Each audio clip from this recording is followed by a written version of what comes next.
เสียงพระพุทธศาสนาแห่งชาติและสังคมคลื่นเพื่อการศึกษาพระพุทธศาสนาและวัฒนธรรมระบบ FM 104.5 เมกะเฮิรตซ์รายการต่อไปเป็นรายการคดีโลกคดีธรรม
ทั่วไทยเพื่อติดตามรับฟังรายการคดีโลกคดีธรรมรายการนี้ได้เป็นประจำทุกวันในวันหนึ่งนั้นสามารถรับฟังได้ถึง6เวลา9 นาฬิกา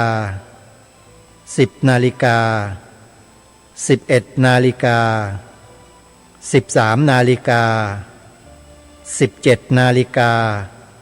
และ1 นาฬิกาทางสถานีวิทยุต่างๆที่ออกอากาศรายการคดีโลกคดีธรรมต่างเวลากันท่านสามารถติดตามรับฟังผ่านแอปพลิเคชันนี้ได้แอปพลิเคชันวิทยุพุทธศาสนาทั่วไทยขอกราบขอบคุณพระครูจริยสารธรรมที่ได้พัฒนาแอปพลิเคชันนี้ขึ้นมาเพื่อรองรับสถานีวิทยุพระพุทธศาสนาคลื่นต่างๆในประเทศไทยซึ่งในปัจจุบันมีสถานีวิทยุพระพุทธศาสนาเข้าร่วมแอปพลิเคชันนี้48 สถานีแล้วก็จะเพิ่มขึ้นเรื่อยๆจนกว่าจะครบ100 กว่าสถานีซึ่งทางผู้พัฒนาแอปพลิเคชันคือวัดป่าจริยธรรมนั้นได้ฝากประชาสัมพันธ์บอกกล่าวกับผู้อำนวยการสถานีวิทยุพระพุทธศาสนาคลื่นต่างๆโดยเฉพาะผู้อำนวยการที่เป็นพระภิกษุสงฆ์นะครับ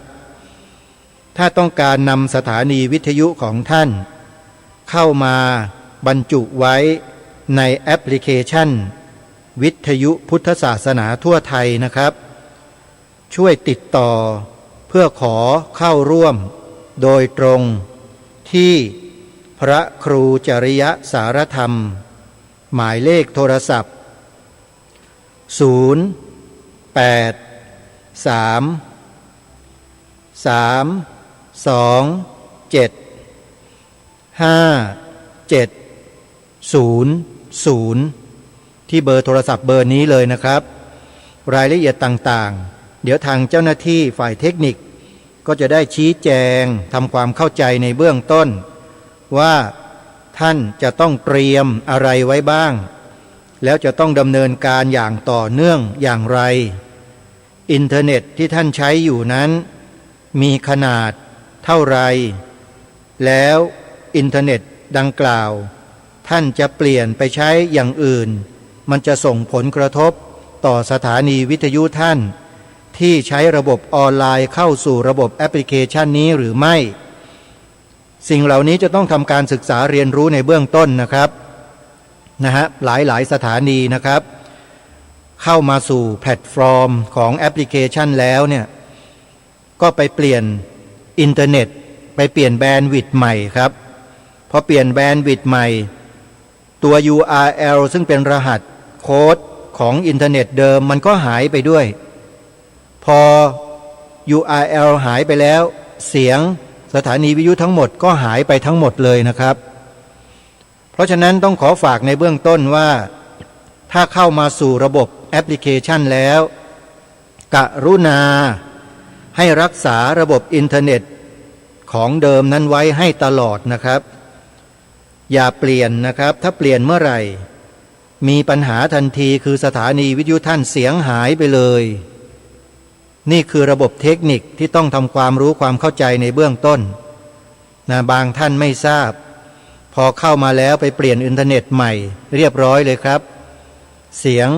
ของสถานีวิทยุนั้นหายไปหมดเลยไม่มีเสียงสักนิดเดียวนะครับอันนี้ต้องขอฝากไว้ด้วยย้ำอีกครั้งหนึ่งนะครับท่านผู้อำนวยการสถานีวิทยุพระพุทธศาสนาแห่งชาติและสถานีวิทยุพระพุทธศาสนาประจำจังหวัดต่างๆทั่วไทยทั่วประเทศถ้าต้องการจะมาเข้าสู่ระบบแอปพลิเคชันมาอยู่ด้วยกันนะครับเพื่อเผยแผ่ธรรมะและรายการต่างๆของสถานีวิทยุของท่านผ่านระบบออนไลน์ที่อยู่ในพื้นที่เดียวกันซึ่งสะดวกต่อการให้บริการต่อญาติโยมอย่างมากให้ติดต่อมาที่พระครูจริยสารธรรมเจ้าคณะอำเภอนาด้วงจังหวัดเลยเจ้าอาวาสวัดป่าจริยธรรมได้โดยตรงนะครับเบอร์โทรศัพท์ที่จะติดต่อเข้ามาก็คือ083-327-5700ที่เบอร์นี้เบอร์เดียวเลยครับกิจกรรมที่กำลังจะมีขึ้นในวันนี้21 เมษายนทางรายการได้ประกาศประชาสัมพันธ์บอกแจ้งกล่าวกับท่านผู้ฟังไปแล้วโดยเฉพาะญาติโยมชาวล้านนาทุกท่านท่านพระอภัยสารทะสังฆปาโมกข์สังฆราชาองค์แรกและเจ้าคณะจังหวัดเชียงใหม่องค์แรกของจังหวัดเชียงใหม่ของล้านนาท่านมีอายุครบ194 ปีท่านมรณภาพไปนานแล้วแต่ศิษยานุศิษย์จัดงานเพื่อเทิดทูนบูชาคุณท่านด้วยการส่งน้ำอัฐิธาตุและรูปหล่อเหมือนท่านที่วัดฝายหินตำบลสุเทพอำเภอเมืองจังหวัดเชียงใหม่ในเวลา 16 นาฬิกาของวันนี้4 โมงแรงหรือ4 โมงเย็นนะที่วัดฝายหินโยมญาติโยมสาธุชนทุกท่านท่านเจ้าคุณพระอภัยสารทะสังฆปาโมกข์สังฆราชาแห่งล้านนาองค์แรกของจังหวัดเชียงใหม่ของล้านนาท่านเป็นครูบาประจำวัดฝายหินมาตั้งแต่ต้นนะโยมชาวเชียงใหม่ควรจะให้ความเคารพให้ความเลื่อมใสศรัทธาให้ความกตัญญูรู้คุณของท่านที่พระพุทธศาสนาจากการที่ล้านนาตกเป็นเมืองขึ้นของพม่ารามันเมื่อหลายร้อยปีที่ผ่านมาทำให้การพระศาสนาเศร้าหมองลงไปเยอะแยะมากมายไปหมดท่านเจ้าคุณพระอภัยสารทะสังฆปาโมกข์ครูบาโสภาองค์นี้แหละท่านช่วยฟื้นฟูกิจการพระพุทธศาสนาของล้านนาขึ้นมาอย่างยิ่งใหญ่และเป็นที่เคารพของชาวล้านนามาตั้งแต่เริ่มต้น แต่คนในยุคของเรารุ่นนี้เนี่ยจะไม่ค่อยสนใจไม่ค่อยใส่ใจในองค์ท่านเราจะรู้จักแต่ครูบาศรีวิชัยครูบาศรีวิชัยครูบาศรีวิชัยท่านก็ยิ่งใหญ่ของล้านนาอยู่เหมือนกันแต่เป็นยุคหลังโยมแต่ว่าครูบาโสภาพระอภัยสารทสังฆปาโมกข์รูปนี้นี่แหละที่ทำให้คณะสงฆ์ของล้านนายืนหยัดเข้มแข็งมาจนกระทั่งถึงยุคของครูบาศรีวิชัยท่านเป็นผู้ที่รวบรวมคณะสงฆ์ไพร่ฟ้าพุทธบริษัทของล้านนาเนี่ยให้มาร่วมด้วยช่วยกันสืบสานอายุพระพุทธศาสนาของล้านนาเอาไว้นะโยมนะครูบาโสภารูปนี้ท่านแตกฉานทั้งด้านปริยัติและด้านปฏิบัติทั้งสองส่วนเลยแล้วท่านก็ต่อสู้เพื่อคณะสงฆ์ล้านนามาโดยตลอดเราจะดูได้จากประวัติของท่านที่ท่านต่อสู้กับมหาปิงในยุคนั้นน่ะอาตมาภาพจะไม่พูดเยอะนะโยมญาติโยมชาวล้านนาเชียงใหม่ก็คงจะทราบกันเป็นอย่างดีอยู่แล้ววัฒนธรรมประเพณีของท้องถิ่นที่สืบสารรักษาต่อยอดกันมาได้ถึงวันนี้นะญาติโยมครูบาโสภาแห่งวัดฝายหินเนี่ยท่านเป็นกำลังหลักเป็นกำลังสำคัญให้แก่พวกเรามาโดยตลอดนะโยมนะอาตมาภาพถึงแม้ว่าจะไม่ใช่ชาวล้านนาแต่มีหูมีตาคอยศึกษาเรียนรู้ประวัติของท่านได้อาตมาภาพเลยนำประวัติของท่านมาอ่านออกอากาศให้ฟังไปเมื่อ2 วันที่ผ่านมาเนี่ยเพื่อให้เราท่านทั้งหลายพี่น้องชาวล้านนาเราเนี่ยได้เกิดความรู้สึกสำนึกในบุญคุณขององค์ท่านร่วมกันโยมเรามีครูบาโสภาอีกรูปหนึ่งนะโยมนะอย่าลืมท่านนะโยมวันนี้ถ้ามาได้ขอให้มาวัดฝายหินกันนะโยมนะครูบาอาจารย์มีท่านอาจารย์พระครูสมุวิสุวัตวรกิจโจเจ้าอาวาสวัดฝายหินรูปปัจจุบันคอยต้อนรับบรรดาญาติโยมอยู่ที่วัดฝายหินแห่งนี้ตอน4 โมงเย็นเนี่ยจะมีพิธีส่งน้ำอัฐิและรูปหล่อเหมือน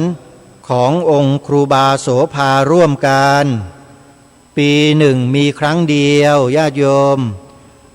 ทุกวันที่21 เมษายนของทุกปีโยมปีหนึ่งมีครั้งเดียวขอให้มาร่วมกันนะโยมแม่จันทิพย์บอกสายบุญทุกคนโทรศัพท์บอกเลยเอามาวัดฝายหินกันเนอะต่อไปก็จะได้ดองกันญาติธรรมวัดฝายหินญาติธรรมอำเภอเมืองญาติธรรมอำเภอดอยหล่อญาติธรรมอำเภอสารพีญาติธรรมอำเภอดอยสะเก็ดญาติธรรมอำเภอต่างๆมารวมกันนะโยมนะครูบาโสภามีพระคุณต่อชาวล้านนามากหลายแต่เราไม่ค่อยจะรู้กันวันนี้รายการคดีโลกคดีธรรมขอเป็นปากเสียงแทนครูบาโสภาและศิษยานุศิษย์ของท่านโดยเฉพาะคณะสงฆ์ของวัดฝายหินให้พวกเราได้รู้จักท่านกันนะโยมนะวันนี้จะมีข้อมูลประวัติความเป็นมาขององค์ท่านอีกมุมหนึ่งซึ่งมีผู้นำเสนออยู่ในโลกโซเชียลเน็ตเวิร์กแล้วเป็นเว็บไซต์ที่มีชื่อเสียงเป็นที่รู้จักกันอย่างกว้างขวางเลยนั่นก็คือเว็บไซต์ศิลปะวัฒนธรรมญาติโยม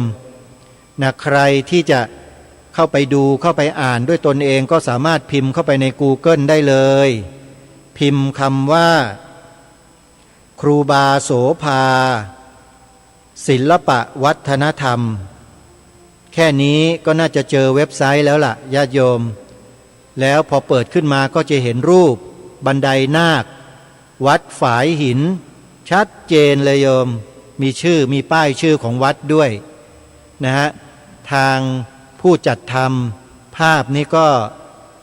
ทำภาพให้เป็นสีขาวดำแต่เป็นภาพใหม่นี่แหละ นะฮะแต่ว่ามีการแต่งสีเป็นขาวดำให้ดูเหมือนของโบราณนะแต่จริงๆแล้วก็เป็นภาพในปัจจุบันมีชื่อวัดฝายหินชัดเจนเลยโยมเข้าไปอ่านกันดูนะแล้ววันนี้จะนำมาอ่านออกอากาศให้พวกเราได้ศึกษากันอีกวันหนึ่งถือว่าเป็นการบูชาคุณของท่านเจ้าคุณพระอภัยสารทะสังฆปาโมกข์แห่งล้านนาองค์สังฆราชาแห่งล้านนาองค์แรกของล้านนาไทยของเราในยุคปฏิรูปการเมืองและก็การศาสนาในยุคนั้นคือรัชสมัยของพระบาทสมเด็จพระจุลจอมเกล้าเจ้าอยู่หัวรัชกาลที่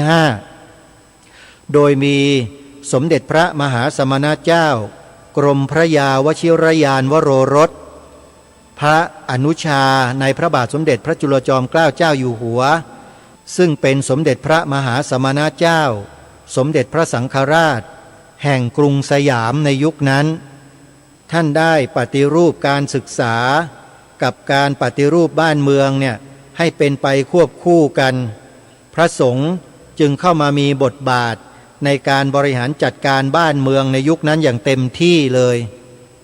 จนกระทั่งมาถึงล้านนาก็ส่งพระจากล้านนาที่ไปเรียนในกรุงเทพเนี่ยมาปฏิรูปคณะสงฆ์ของล้านนาด้วยนั่นแหละมันจึงเกิดเหตุการณ์ขึ้นเรื่องราวก็เลยนำมาเสนอต่อท่านผู้ฟังในวันนี้ว่าเมื่อ100 กว่าปีที่ผ่านมาที่ล้านนาเนี้ยเกิดอะไรขึ้นเดี๋ยวเราไปติดตามรับฟังข้อมูลพร้อมๆกันนะโยมนะแต่ในเบื้องต้นนี้ขอฝากหมายเลขโทรศัพท์ญาติโยมใครที่มาร่วมงานส่งน้ำครูบาโสภาสังฆราชาแห่งล้านนาองค์แรกไม่ได้ไม่เป็นไรโยมโทรศัพท์เข้ามาเพื่อจะขอมีส่วนร่วมสนับสนุนงานบุญประจำปีนี้ของวัดฝายหินกันได้โยมจดหมายเลขโทรศัพท์ของวัดฝายหินไว้สักนิดหนึ่งเพื่อจะโทรมาสอบถามรายละเอียดต่างๆนะ0 8 7 9 1 5 2 9 2 4 0 8 7 9 1 5 2 9 2 4โยมโทรศัพท์เข้าไปได้เลยสอบถามรายละเอียดเกี่ยวกับกิจกรรมเกี่ยวกับงานในวันนี้นะแล้วใครจะร่วมทำบุญสนับสนุนกิจกรรมก็สอบถามรายละเอียดที่เจ้าอาวาสได้เลยโยมขออนุโมทนาบุญทุกท่านทีนี้เรามาดูเนื้อหาที่จะนำมาเสนอในรายการวันนี้ก็ยังคงเกี่ยวเนื่องกับท่านเจ้าคุณครูบาโสภา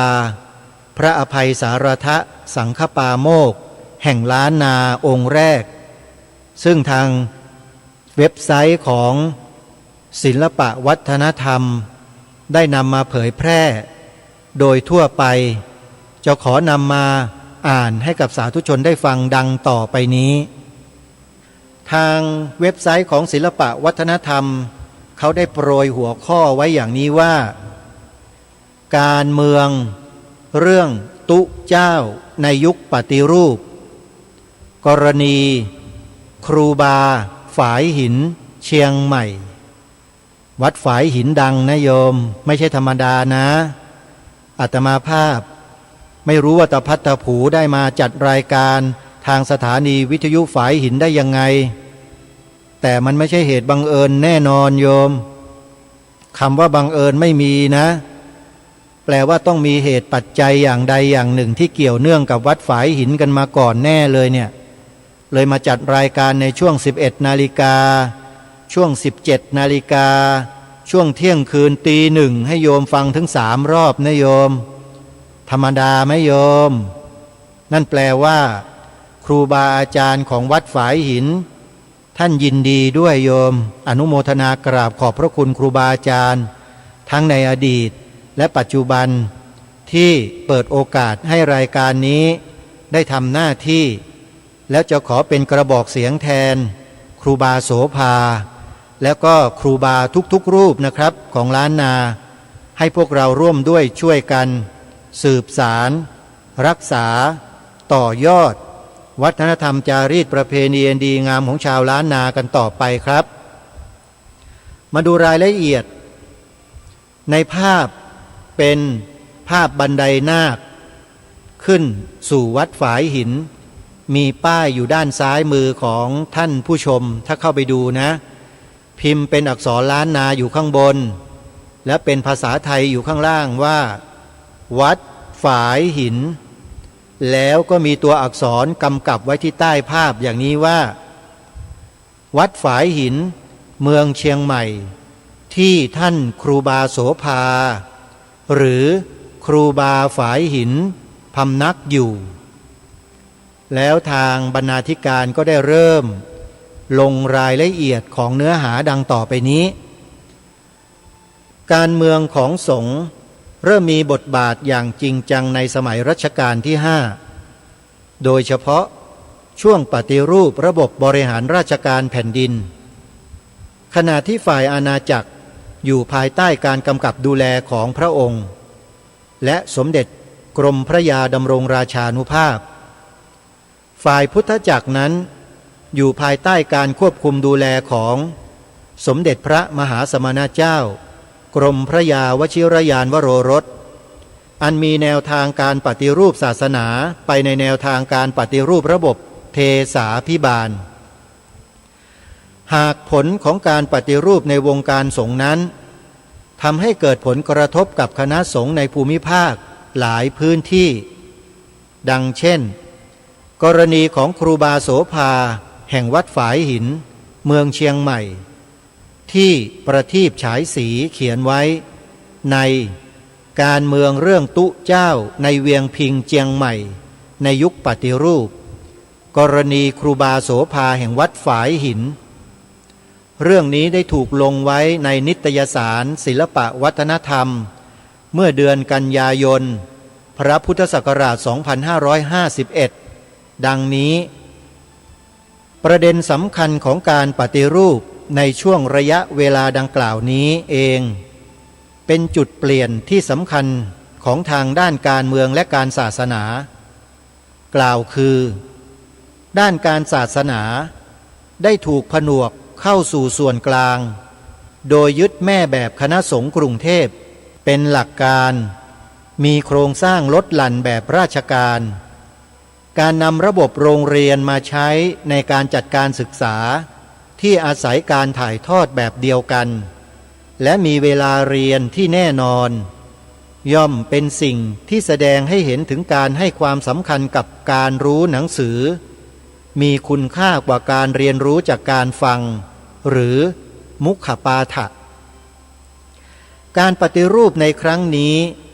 ไม่ได้นำเฉพาะแบบแผนการปกครองเข้าไปเพียงอย่างเดียวเท่านั้นยังนำอิทธิพลจากส่วนกลางไปถึงท้องถิ่นต่างๆให้ทั่วถึงที่สุดโดยที่พุทธศาสนามีสถานะเป็นพุทธแบบทางการให้เข้าไปพร้อมกันด้วยมิได้ต่างอะไรจากบทบาทของคณะมิตรชันนรีที่เห็นได้เด่นชัดก็คือ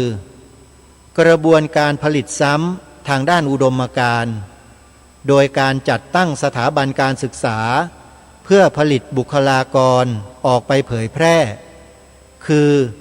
ควบคู่กับการระดมคนเข้าสู่สถาบันดังกล่าวนอกจากนี้พระในเขตหัวเมืองหรือปริมณฑล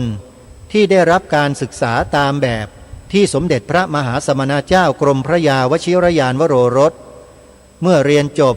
และได้กลับไปยังภูมิลำเนาของตนแล้วมีทัศนคติเชิงลบกับระบบการศึกษาของสงฆ์แบบเดิมโดยเฉพาะอย่างยิ่งการมีทัศนคติในทางลบกับวัฒนธรรมท้องถิ่นเดิมของตนว่าไร้ค่ายังรวมไปถึงการไม่เคารพครูบาอาจารย์ที่เคยสอนว่าต่ำต้อยกว่าหรือด้อยพัฒนาซึ่งผลของการปฏิรูปดังกล่าวได้ก่อให้เกิดความแตกต่างระหว่างสองวัฒนธรรมอันเป็นที่มาของความขัดแย้งในการบริหารจัดการเช่นเดียวกับเหตุการณ์ที่เกิดขึ้นที่มณฑลพายัพหรือ จังหวัดเชียงใหม่ในกรณีของครูบาฝายหินและนี่ก็เป็นเนื้อความที่โปรยเอาไว้ในตอนต้นให้พวกเราได้ทราบถึงที่มาที่ไปของความขัดแย้งในครั้งนั้นร่วมกันก่อนว่าเกิดจากการปฏิรูปการเมืองและการศาสนาโดยส่วนกลางโยมเรื่องนี้ผ่านไปแล้วนะที่นำมาเสนอวันนี้ขอท่านผู้ฟังทั้งหลายได้โปรดทราบว่านำมาเสนอเพื่อเป็นกรณีศึกษาร่วมกันอย่าไปติดอกติดใจอะไรนะขอฝากไว้นะญาติโยมมันผ่านไปหมดแล้วแต่ที่นำมาเสนอเนี่ยเพื่อให้เรามาศึกษาเรียนรู้เรื่องราวในอดีตร่วมกันว่าที่มาที่ไปนั้นมันเป็นมาอย่างไรแล้วมันจะจบลงได้ด้วยดีอย่างไรทุกอย่างจบลงด้วยดีหมดแล้วนะโยมแต่เรามาศึกษาเรียนรู้ย้อนหลังกันไปสักนิดหนึ่งเท่านั้นเองทีนี้มาดูเนื้อความต่อไปที่นิตยสารศิลปะวัฒนธรรมเขาได้นำเสนอให้พวกเราได้รู้ในรายละเอียดดังนี้ภูมิหลังนครพิงค์เชียงใหม่หรือมณฑลพายัพในขณะนั้นยังเป็นหัวเมืองอิสระหรือประเทศราชที่มีเจ้าหลวงเสมือนเป็นเจ้ามหาชีวิตเป็นผู้มีอำนาจสูงสุดเมื่อมีการปฏิรูปคณะสงฆ์จากส่วนกลางได้ส่งผลกระทบต่อบรรดาหัวเมืองต่างๆโดยทั่วหน้ากันโดยที่วัดธรรมยุทธในหัวเมืองมีบทบาทในการเป็นศูนย์กลางการจัดการศึกษาและปฏิรูปคณะสงฆ์ไม่เว้นเชกเช่นมณฑลพายัพโดยทางส่วนกลางได้มอบหมายให้พระนภิสีพิสารคุณหรือชาวบ้านทั่วไปรู้จักท่านในนามว่ามหาปิ่งเป็นตัวแทนในการวางระเบียบคณะสงฆ์ให้กับมณฑลพายัพอันเป็นบ้านเกิดเมืองนอนของท่านโดยท่านมีภูมิลำเนาเป็นชาวบ้านลวงเหนืออำเภอดอยสะเก็ดแห่งเวียงพิงเชียงใหม่ท่านได้ศึกษาพระธรรมวินัยตั้งแต่บวชเป็นสามเณรที่สำนักวัดหัวช่วงเมืองเชียงใหม่และได้รับการศึกษาสูงสุดถึงขั้นปรริญญาธรรม5 ประโยคและเป็นศิษย์ของสมเด็จพระมหาสมณเจ้ากรมพระยาวชิรยานวโรรสซึ่งถือได้ว่าเป็นวิธีการที่ถูกต้องที่ใช้ยุทธศาสตร์ที่เห็นว่าจะไม่มีใครรู้ดีเท่ากับคนพื้นถิ่นเดียวกันเพื่อที่จะก่อให้เกิดความเรียบร้อยและบรรลุเป้าหมายคณะสงฆ์ในเชียงใหม่ขณะนั้นเป็นพระในสังกัดมหานิกายเป็นส่วนมากโดยมีท่านพระครูบาโสภาหรือครูบาฝายหินเป็นประธานสังฆราชาแห่งมณฑลหรือสมัยนั้นเรียกว่าพระสังฆราชาทั้ง7อันเป็นตำแหน่งพระเถระของเจ้าหลวงอินทวิชยานนท์เจ้าผู้ครองนครเชียงใหม่ในขณะที่ให้ความเคารพสูงสุดอีกทั้งยังทำหน้าที่เป็นที่ปรึกษาแห่งคุ้มเจ้าหลวงตลอดจนพระญาติวงศ์เสมอมาในขณะที่พระนภิสีพิสารคุณนั้นเป็นพระธรรมยุตติกานิกายดังนั้นความขัดแย้งจึงได้เริ่มขึ้นช่วงต่อไปนี้เป็นเรื่องราวที่เริ่มก่อตัวขึ้นตั้งแต่ขั้นต้นเริ่มอย่างไรท่ามกลางเป็นอย่างไรแล้วลงท้ายสุดจะเป็นอย่างไรเดี๋ยวเรามาฟังพร้อมๆกันการปฏิรูปนำไปสู่ความขัดแย้งถึงแม้ว่าพระนภิสีพิสารคุณจะมีสมณศักดิ์หรือคุณวุฒิที่สูงกว่าภายใต้สัญญาบัตรแต่ตัวท่านเองนั้นก็มีชาติภูมิเป็นชาวเชียงใหม่ก็ย่อมไม่เป็นที่พอใจแก่บรรดาพระภิกษุที่มีอาวุโสกว่าเป็นธรรมดาการเข้ามาจัดระเบียบคณะสงฆ์ในเวียงพิงนี้ท่านได้เริ่มเอาการศึกษาสมัยใหม่เป็นตัวนำเป็นต้นว่าการเทศนาเป็นภาษาไทยกลางแผนใหม่ด้วยน้ำเสียงที่คมชัดและลึกซึ้ง ทำให้ชื่อเสียงขจรกระจายไปทั่วเวียงพิงและเป็นที่ประทับใจของเจ้านายชั้นผู้ใหญ่ นับตั้งแต่พ่อเจ้าอินทวิชยานนท์เจ้าแม่ทิพเนตรพญาราชเสนารวมทั้งสาวกสาธุชนทั่วไปโดยเฉพาะการแสดงธรรมเทศนาที่วัดหอธรรมที่ท่านเคยจำพรรษาอยู่ในขณะที่พระสังฆราชาของเวียงพิงของเจ้าหลวงนั้นก็เริ่มขาดความสนใจเพราะคนส่วนใหญ่ต้องการของใหม่ที่แปลกหูแปลกตาซึ่งเป็นของธรรมดาแต่เหตุการณ์ไม่ได้หยุดแต่เพียงเท่านี้เหตุแห่งความขัดแย้งอยู่ที่วันหนึ่งพระนภิสีพิสารคุณได้ชักชวนครูบาจากวัดต่างๆเข้ามาสังกัดธรรมยุตติกานิกายแบบเดียวกับท่านปรากฏว่ามีผู้ที่เห็นด้วยกับท่านและเข้าร่วมประชุมเช่นครูบาน้อยเจ้าอาวาสวัดเชียงมั่นกับวัดหัวช่วงและวัดอื่นๆรวมถึงเจ้าคณะอำเภอต่างๆในเชียงใหม่แต่ผลปรากฏว่ามีเพียงไม่กี่วัดเท่านั้นที่จะเข้าร่วมเนื่องจากเจ้าอาวาสส่วนใหญ่ให้ความเคารพและศรัทธาต่อพระสังฆราชาของตนมากซึ่งมีถึง7 พระองค์ตามขัตติยราชประเพณีและอีกประเด็นหนึ่งที่พระเถระชั้นผู้ใหญ่ไม่ชอบก็คือเจ้าคุณณพิสีพิสารคุณเองก็เคยเป็นสามเณรพื้นเมืองเชียงใหม่แห่งสำนักวัดหัวช่วงมาก่อนท่านครูบาฝายหินนั้นท่านทรงดำรงตำแหน่งสังฆราชาประมุขแห่งมหานิกายพื้นเมืองอยู่ก่อนแล้วการที่เจ้าคุณณพิสีพิสารคุณได้รับการศึกษาอย่างดีจากเมืองหลวงและเจริญก้าวหน้ามานั้นก็ถูกมองว่าหาได้กตัญญูต่อครูบาอาจารย์ของตนแม้ว่าจะไม่ได้เป็นศิษย์ครูบาท่านโดยตรงก็ตาม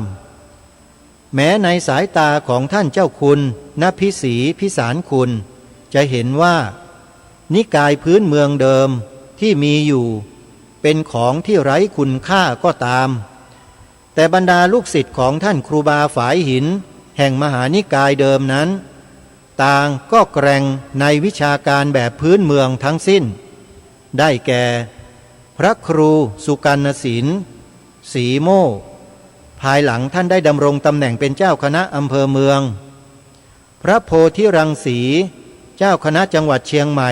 องค์ที่5พระครูยานรังสีอุทธาแห่งวัดทุงยูภายหลังท่านได้เป็นพระอภัยสารทะ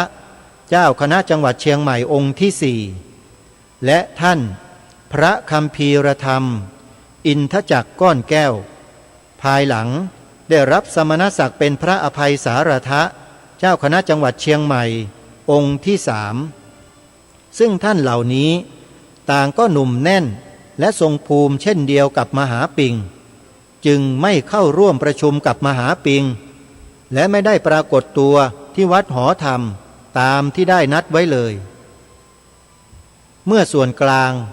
ปะทะมณฑลเรื่องราวต่อไปนี้ท่านผู้ฟังเป็นเรื่องราวที่ได้กระเซ็นกระสายไปสู่ส่วนกลางแล้วคือกรุงเทพมหานครแล้วจะมีการปะทะกันอย่างไรลองมาฟังกันดูนะฮะการที่เจ้าคุณณพิสีพิสารคุณได้เชิญพระเถระผู้ใหญ่ไปประชุมกันที่วัดหอธรรมแต่ปรากฏว่าไม่มีพระภิกษุอาวุโสองค์ใดเข้าร่วมหรือปรากฏตัวที่วัดหอธรรมเลยเหมือนว่าท่านเจ้าคุณณพิสีพิสารคุณถูกตบหน้าอย่างแรงนั่นเองท่านเจ้าคุณตอบโต้โดยการทำหนังสือร้องเรียนไปยังสมเด็จพระมหาสมณเจ้ากรมพระยาวชิรยานวโรรสที่กรุงเทพโดยบอกว่าครูบาอุ่นเรือนโสพโนเจ้าอาวาสวัดฝายหินตำบลสุเทพอำเภอเมืองเชียงใหม่เป็นผู้ยุยงส่งเสริมความกระด้างกระเดืองไม่ยอมร่วมมือในการวางระเบียบการปกครองคณะสงฆ์แผนใหม่ตามที่พระองค์มีพระบัญชาไป ด้วยเหตุนี้จึงเป็นเหตุให้กรมสังฆการีในสมัยนั้นได้กราบอาราธนาครูบาฝายหินอุ่นเรือนโสภโนไปชี้แจงข้อกล่าวหาที่กรุงเทพทีนี้ท่านผู้ฟังครูบาโสภาได้ถูกสังฆการีทำหนังสืออาราธนานิมนต์เข้ากรุงเทพเพื่อมาชี้แจงโยมในยุคนั้นเป็นยุคสมัยรัชกาลที่5นะโยมนะญาติโยมลองนึกลองคิดดูทีว่าการเดินทางจากเชียงใหม่มากรุงเทพเนี่ยมันสนุกแค่ไหนโยมไม่ได้สนุกเลยลำบากลำบนมากแต่ครูบาก็ต้องมาทีนี้ลองมาดูที่ว่าความต่อไปนี้ที่ครูบาโสภาจะเดินทางเข้าสู่เมืองหลวงเนี่ยจะมีเหตุการณ์อะไรเกิดขึ้นบ้างขอไปปะกับเจ้าน้อยเหียงกำเตอะอันนี้เป็นภาษาล้านนานะอาตมาก็ออกสำเนียงถูกหรือเปล่าก็ไม่ทราบญาติโยมให้อภัยอาตมาด้วยนะเขามีคำแปลไว้ในวงเล็บบอกว่าขอได้ไปพบเจ้าน้อยเสียทีเถิดขอไปปะกับเจ้าน้อยเหียกำเตอะข่าวการที่ครูบาฝายหินถูกตั้งข้อหาได้แพร่สะพัดในวงการคณะสงฆ์เชียงใหม่เป็นอย่างมากต่างวิพากษ์วิจารณ์กันไปต่างๆนานาแต่สำหรับครูบาฝายหินแล้วท่านหาได้หวั่นไหวไม่แม้แต่แม่เจ้าทิพเนตรชายาของเจ้าอินทวโรรสได้แนะนำให้ท่านเขียนหนังสือตอบโต้ไปแทนการเดินทางไปกรุงเทพด้วยตัวท่านเองเนื่องจากขณะนั้นท่านอายุมากแล้วคือ73 ปีเกรงว่าท่านจะเจ็บป่วยระหว่างการเดินทางแต่ท่านได้กล่าวกับแม่เจ้าทิพยเนตรชายาของเจ้าหลวงว่าอาตมาอยู่ที่ไหนถ้าตึกตี้ตายหัวก่ออยู่ตัดฟ้าอย่างเดียวกันขอฮื้อได้ไปปะกับเจ้าน้อยเหียกำเตอะความแปลท่านแปลว่า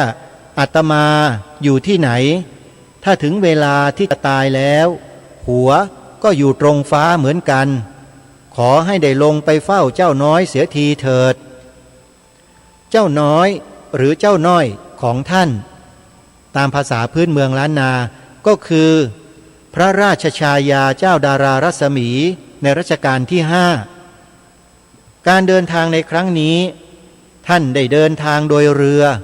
ล่องแก่งแม่ปิงโดยมีพระผู้ใกล้ชิดคอยอุปถาก5 รูปคือท่านครูบาคันธาเจ้าอาวาสวัดพระเชตุพนซึ่งมีศักดิ์เป็นน้องของท่าน 2. ครูบาอินทจักรก้อนแก้วเจ้าอาวาสวัดเชตวัน 3. พระครูศรีโม่เจ้าอาวาสวัดศรีดอนชัย 4. ครูบาพระประหลัดคำขาวเจ้าอาวาสวัดฝายหินองค์ต่อมาและ 5. ครูบาพระประหลัดปัญญาเจ้าอาวาสวัดสันป่าขุยตำบลสันปูเลยอำเภอดอยสะเก็ดและคณะผู้ติดตามอีกหลายท่านเมื่อท่านได้เดินทางถึงเมืองหลวงแล้วจุดหมายของท่านคือการได้พบเจ้าน้อยที่ท่านอยากพบก็บรรลุสมดังประสงค์โดยที่พระราชชายาเจ้าดารารัศมีได้ทรงทราบการเดินทางของท่านและพระองค์ก็ได้ไปเฝ้าครูบายังที่พำนักคือตำหนักวัดเบญจมะบพิตรท่านครูบาได้กราบทูลเรื่องราวความยุ่งยากต่างๆที่เกิดขึ้นจากการวางระเบียบคณะสงฆ์ที่ดำเนินการโดยเจ้าคุณนพิสีพิสารคุณอีกทั้งได้ดูหมิ่นสงฆ์มหานิกายว่าหย่อนยานพระธรรมวินัยและขาดระเบียบวินัยนานับประการอีกทั้งไม่เคารพนับถือตัวท่านในฐานะที่เป็นประมุขฝ่ายสงฆ์ฝ่ายเหนือที่ได้รับแต่งตั้งจากเจ้ามาก่อนที่มหาปิงจะมาศึกษาเล่าเรียนจะได้มหาปรริญญาเสียอีกนอกจากท่านครูบาแล้วพระเถระที่ได้ติดตามมาอุปถากครูบาระหว่างการเดินทางต่างกราบทูลให้พระราชชายาเจ้าดารารัศมีทราบถึงความยุ่งยากต่างๆที่เกิดขึ้นพร้อมกันนั้นได้ขอร้องให้พระองค์ ทรงนำความกราบบังคมทูลพระกรุณาให้องค์พระบาทสมเด็จพระพุทธเจ้าหลวงทรงทราบด้วยเถิดพระราชชายาเจ้าดารารัศมีได้นำเรื่องการปฏิรูปคณะสงฆ์เวียงพิงที่วุ่นวายนี้ขึ้นกราบบังคมทูลองค์พระบาทสมเด็จพระพุทธเจ้าหลวงตามที่ท่านครูบาได้ร้องขออีกทั้งต้องพระประสงค์ของพระราชชายาเจ้าดารารัศมีเองด้วยที่ไม่อยากเห็นบ้านเกิดเมืองนอนของพระองค์ต้องเดือดร้อนวุ่นวายโดยเฉพาะเรื่องของคณะสงฆ์เวียงพิงอันเป็นที่เคารพสักการะอย่างสูงมาตั้งแต่โบราณกาลซึ่งเมื่อหลังจากที่พระราชชายาเจ้าดารารัศมีได้นำความขึ้นกราบบังคมทูลแล้วองค์พระบาทสมเด็จพระจุลจอมเกล้าเจ้าอยู่หัวรัชกาลที่5ได้ทรงพระกรุณาโปรดเกล้าโปรดกระหม่อมให้ครูบาฝายหินและคณะผู้ติดตามเข้าเฝ้าณพระบรมมหาราชวัง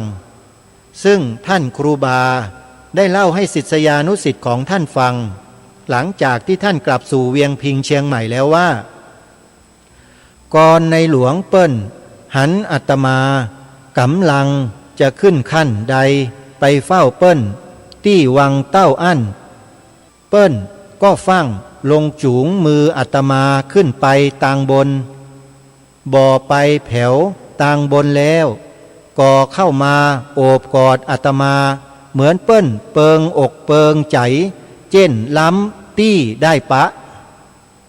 ความแปลก็คือว่าเมื่อพระองค์ทรงเห็นอัตมากำลังขึ้นไปเข้าเฝ้าพระองค์ที่วังของพระองค์เท่านั้นพระองค์ทรงรีบลงมาหาอัตมาและจูงมือขึ้นบนพระราชฐานและเมื่อถึงข้างบนแล้วพระองค์ยังได้ทรงโอบกอดอัตมาเพื่อแสดงความปราบปลื้มยินดียิ่งนักที่ได้เห็นหน้าอัตมานอกจากนี้พระองค์ยังได้มีพระราชดำรัสอีกว่าได้เห็นหน้าครูบาเชียงใหม่หัวไม่ถึงฟ้าเหลืออีก2 นิ้วเท่านั้นดีใจเหลือเกินที่ได้พบในครั้งนี้จะขึ้นเชียงใหม่สักครั้งก็ไม่ถึงจะได้กราบไหว้บ้างเป็นบุญมากที่ได้มาให้กราบไหว้ถึงเมืองหลวงเมื่อพระองค์ทรงไต่ถามเรื่องราวต่างๆจนเป็นที่พอพระราชหฤทัยแล้ว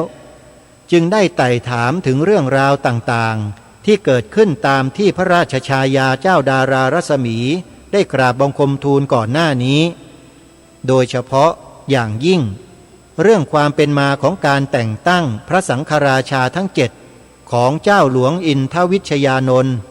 ที่ชาวเวียงพิงเชียงใหม่ยังให้ความเคารพอย่างมาก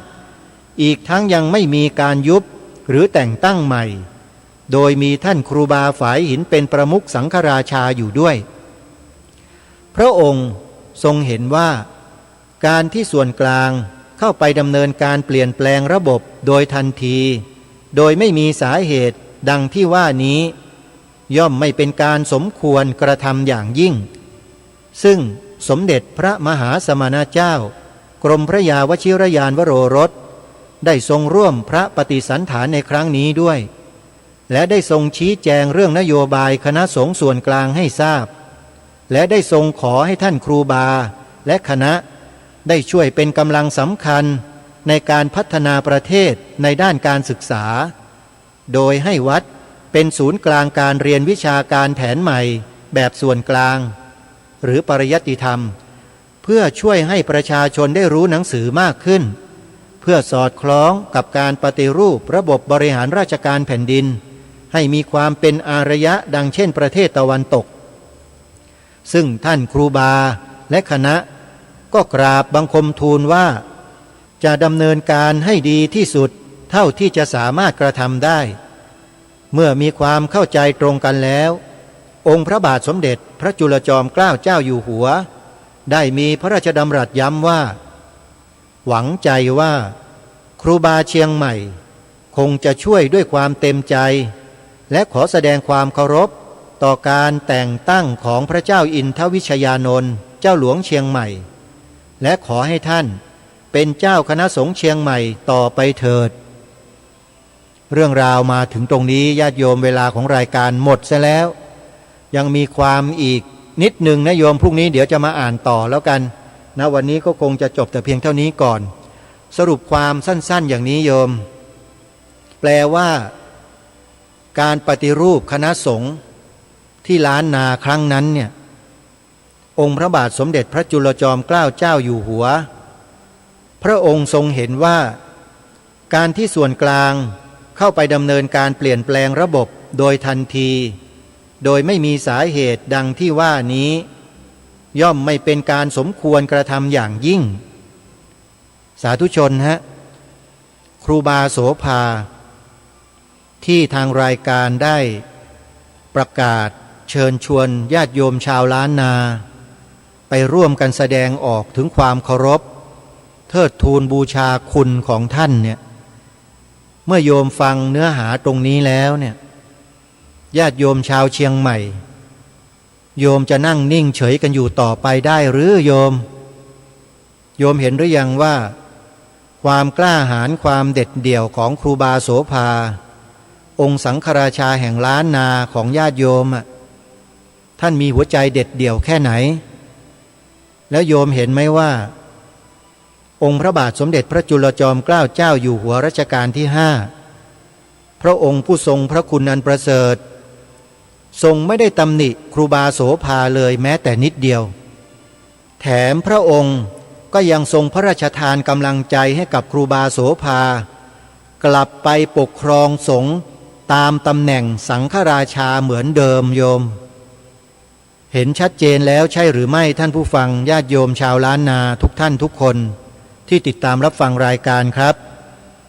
ผมเชื่อว่าผลกระทบในยุคนั้นเนี่ยไม่ใช่มีแต่ทิศพายัพไม่ใช่เฉพาะล้านนาอย่างเดียวครับกระทบกันไปทั่วไปหมดเลยครับท่านแม้แต่วัดมหาธาตุยุวราชรังสฤษฎ์ที่เป็นต้นตำรับการศึกษาพระบาลีมาแต่โบราณเนี่ย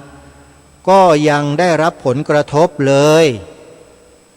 แต่ยังไม่ขอนำมาเล่าตอนนี้นะอาตมาภาพมีข้อมูลบางอย่างแต่ไม่ขอเปิดเผยใครต้องการรู้ต้องคุยเป็นการส่วนตัววันนี้เวลาหมดเวลาไว้พบกับเนื้อหาในวันพรุ่งนี้อีกเล็กน้อยแล้วก็จะจบเรื่องนี้แล้วโยมอย่าลืมนะ4 โมงเย็นวันนี้ไปส่งน้ำอัฐิธาตุและรูปหล่อเหมือนครูบาโสภาที่วัดฝายหินตำบลสุเทพอำเภอเมืองจังหวัดเชียงใหม่อนุโมทนาบุญทุกท่านวันนี้เวลาของรายการหมดลงแล้วต้องขอสมมุติยุติไว้แต่เพียงเท่านี้พบกับรายการได้ใหม่ในวันต่อไปขอความสุขความสวัสดีในธรรมแห่งองค์สมเด็จพระบรมศาสดาสัมมาสัมพุทธเจ้าจงปรากฏเกิดมีขึ้นในจิตใจของท่านผู้ฟังทุกท่านทุกคนเทอญขอ